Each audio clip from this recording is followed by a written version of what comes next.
power the device on, press and hold the play on-off button. The display will turn on, and the play will immediately begin where it left off. To turn it off, again simply press and hold the button.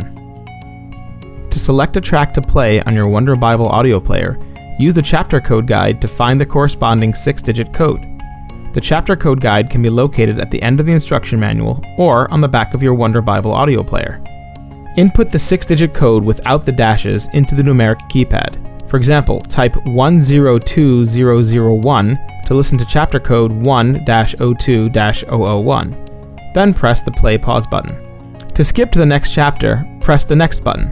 To go back to the previous chapter, press the previous button.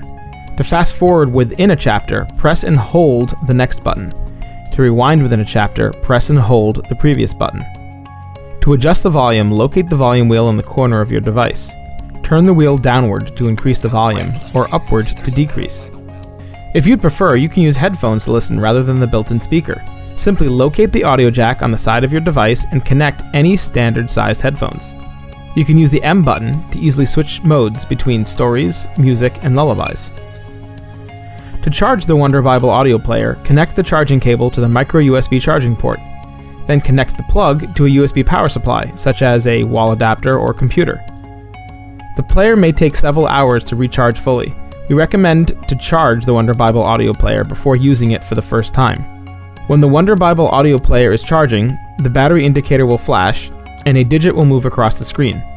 Once the Wonder Bible audio player is fully charged, the full battery indicator will stay on. The Wonder Bible audio player uses a 18650 lithium-ion rechargeable battery.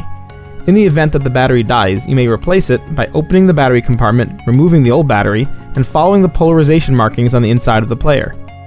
Do not replace the battery with an alkaline battery or any other battery that is not a 18650 lithium-ion rechargeable battery. Recycle or otherwise properly discard the old battery.